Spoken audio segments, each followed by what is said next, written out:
job is to save people from themselves. And my name is Gamblin. There's my email and Twitter @jgamblin, and my personal website is GaryGamblin.com.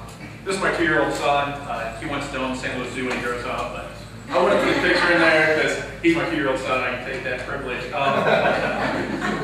I get this question all the time. Come on, seriously, Jerry. What's the worst that could really, really happen?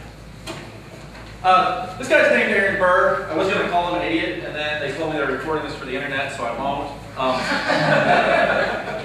His company was hacked.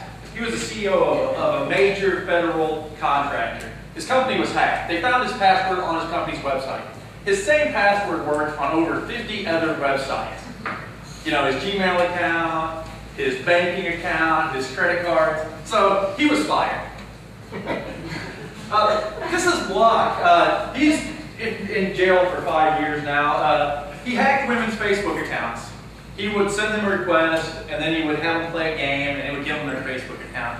He had 3,300 women's Facebook account. 15% of them had nude photos of themselves on their email or on their Facebook account.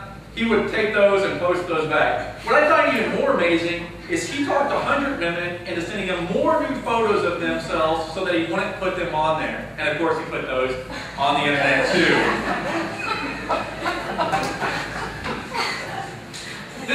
This lady's name is Linda Lusing. She was a CEO at Expedia Corporate Travel. Her and her husband were going through a pretty bad divorce.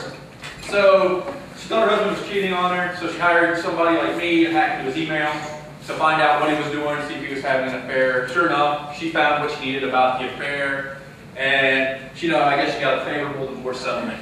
2 years later, the state of Michigan decided that what she did was a felony.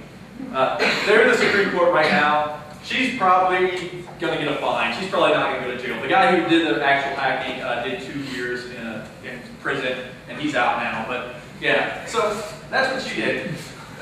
Okay, 5 ways to keep yourself safe. I'm trying to go fast here. I normally talk for an hour. Who has a smartphone? Seriously? Oh, everybody. Okay. Who does this kind of stuff on your smartphone? Use it for your corporate or business email? Yeah, there we go. Does online banking? Come on, the bankers want to see this. Yeah. Social networking stuff, everybody, and just, your personal stuff. How many, if I stole your phone, required some kind of PIN or swipe code to unlock it? Okay. How many of you can be wiped remotely if you lose it? Okay, a couple of you. That's pretty good. How many is encrypted? So, 1, 2 people have their phone encrypted. So, if I pick up your phone at a bar on a Friday night, I have 12 hours, 15 hours to get it home and decrypt it, drop all your information off it before you found out that it's lost and, wipe it. Because there's a lot of people who can do that now, but, it takes time. So if you're not doing these 3 things, if you don't have your phone encrypted, you don't have a lock key, and, and you can't wipe it remotely, you're walking around with a bunch of data in your pants pocket that you don't want people to have access to. Use great passwords. Which one of these passwords is the best? Come on, everybody's been through this training at their work, and you guys can tell me. What, top one? Top one. Second one. Third one's actually the best. It would take 1.07 million trillion centuries for the fastest cloud computer we have now to break that password. Seriously. This password here that nobody can remember, I could break in 1.04 years. Yeah, that's a long time, but who's going to remember that? I can remember this quote. Anybody know who said that? John Wall. Okay, so I know who said it, and I just can't speak today. Here's your new password rules when you leave here. All your passwords should be 15 characters. Really. 15 characters is a magic number for geeks like me. Anything under 15 characters, you can break in about 30 seconds. 15 characters, it gets really hard because math, 16 characters is twice as hard breaking a 15 character password. So you really want to be at 15 characters.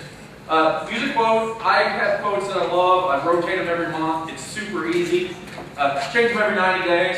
Just you want to make it hard to guess.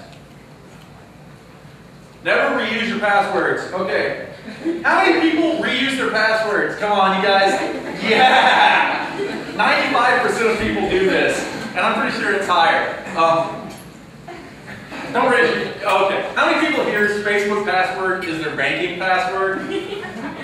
Oh, yeah. Yeah. Is that, you know, if somebody hacks my Facebook account, I'm going to be pretty mad because they're going to, you know, see all my friends and look at all my pictures.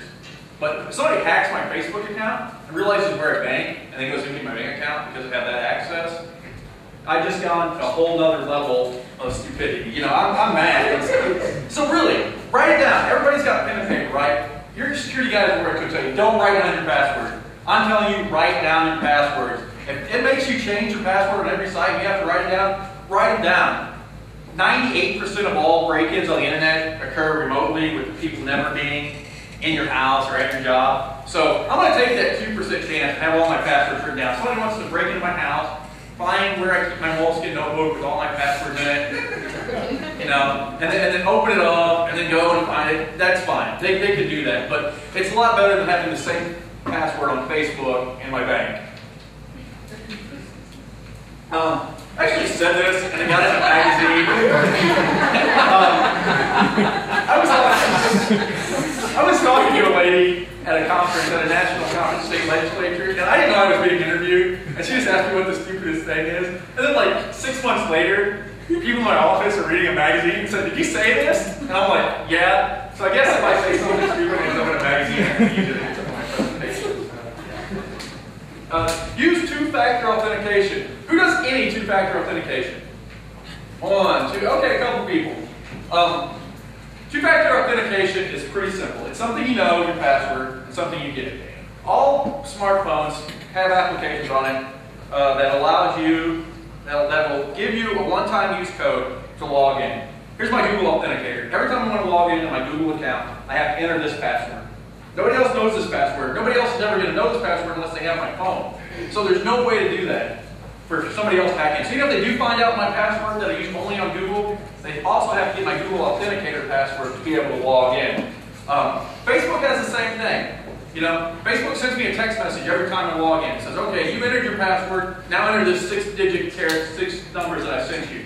You put it in and you log in. What it stops is from somebody, you know, a mean ex-boyfriend, you know, your wife's snooping on you. No, just kidding. Whatever else, it's just, you know, nobody else is going to get it unless they have your phone. And the good thing is, you know, somebody has your password. If your phone starts getting text messages saying, "Here's your, you know, account password for your Facebook." How many people's banks have two-factor authentication? All right, a couple. Yeah, good. How many people use two-factor authentication on their banks? Everybody use it. If your bank does not have two-factor authentication, switch banks. I mean, seriously, it's that important. If a bank doesn't, I mean, passwords are so old school. You really have to have someone with two-factor authentication because it really protects your money and it stops people from getting in. Keep your computer up to date. 95% of viruses can be stopped by keeping your computer up to date. How many people have a Windows machine in here because they're poor and they can't afford a Mac?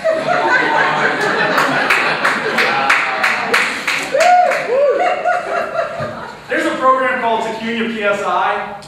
It's made by a company in Denmark. It'll go out and it will update all the software on your machine automatically. And if you have a Windows machine, don't put this on tonight and let it run. It'll just update everything. You don't have to do anything. It really like replaces my job mostly. Thank you. That's all I have for today.